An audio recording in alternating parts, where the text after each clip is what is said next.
हरियाणा विधानसभा में चल रहे शीतकालीन सत्र के दौरान मुख्यमंत्री नायब सिंह सैनी ने वंदे मातरम पर चर्चा का विस्तृत जवाब दिया, जिसमें आपको बता दें इस गीत से जुड़े हुए ऐतिहासिक महत्व, स्थायी भावना और सांस्कृतिक गौरव पर भी प्रकाश डाला। मुख्यमंत्री ने देशभक्ति, बलिदान और भारत के स्वतंत्रता संग्राम के प्रतीक के तौर पर गीत की 150 साल की यात्रा को भी रेखांकित किया। इस रिपोर्ट में देखिए।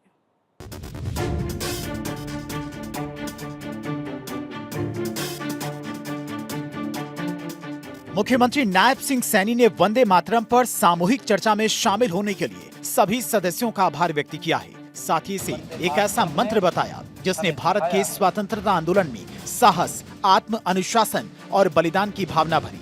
उन्होंने इस बात पर जोर दिया कि विधानसभा में वंदे मातरम को याद करना सदन की प्रतिबद्धता को दर्शाता है और आने वाली पीढ़ियों को प्रेरित करता है। वंदे मातरम एक ऐसा मंत्र है जिसके जयघोष ने देश के आजादी के आंदोलन में एक नई ऊर्जा दी है। माननीय अध्यक्ष जी, नई प्रेरणा दी है। त्याग और तप का एक नया मार्ग वंदे मातरम ने हमें दिखाया है। नायब सिंह सैनी ने याद दिलाते हुए कहा कि भारत के संविधान के 75 साल, सरदार वल्लभ भाई पटेल और भगवान बिरसा मुंडा की 150वीं जयंती और श्री गुरु तेग बहादुर जी के 350वें शहादत वर्ष भी मना रहा है, जो राष्ट्रीय चेतना की स्थायी विरासत को दर्शाता है। मुख्यमंत्री ने कहा कि वंदे मातरम की यात्रा में गौरवशाली पल और मुश्किल दौर दोनों आए, जिसमें उपनिवेशक शासन और आपातकाल जैसी चुनौतियां शामिल हैं। ये वंदे मातरम 150 वर्ष हम उसको लेकर के चर्चा कर रहे हैं। माननीय अध्यक्ष जी, हमें हाल में ही अभी कुछ सुझाव भी दिए गए, परंतु हमने अभी हाल में ही अपने संविधान के 75 वर्ष गौरवपूर्ण पूरे किए हैं।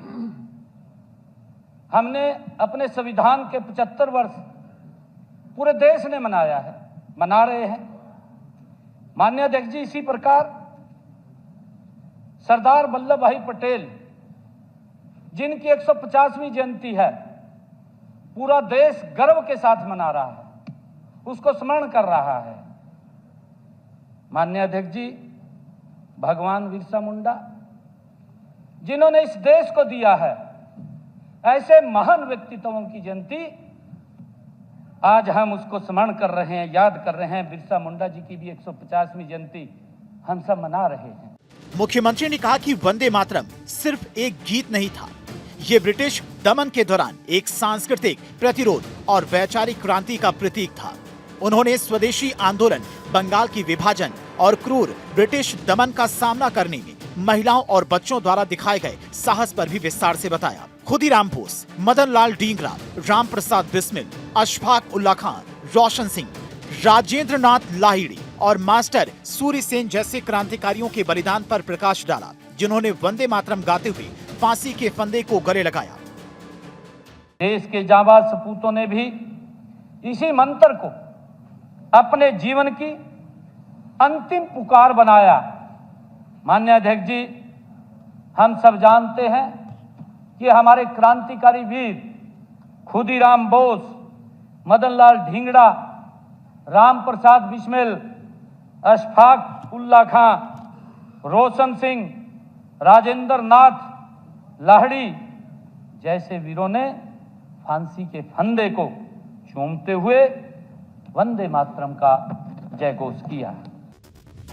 मुख्यमंत्री ने कहा कि महात्मा गांधी के आह्वान पर 1905 में कैसे वंदे मातरम स्वदेशी आंदोलन की आत्मा बन गया और लाखों लोगों को भारत के लिए एकजुट होने के लिए प्रेरित किया।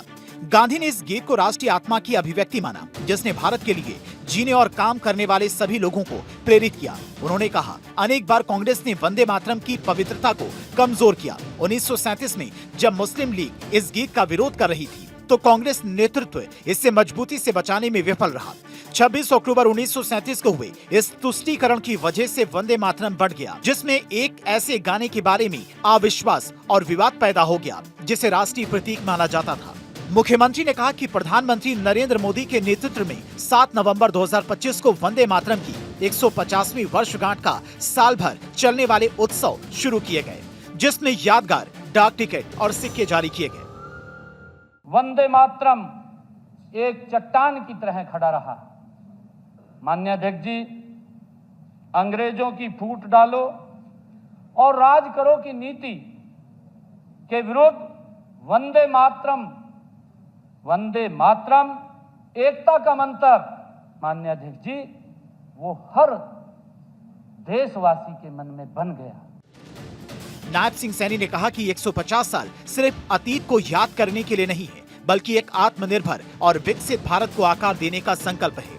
हरियाणा विकास, सुशासन और आत्मनिर्भरता की दिशा में आगे बढ़ रहा है, जो वंदे मातरम की स्थायी भावना को दर्शाता है। चंडीगढ़ से डॉक्टर थानेश्वर शर्मा की रिपोर्ट, भारत 24।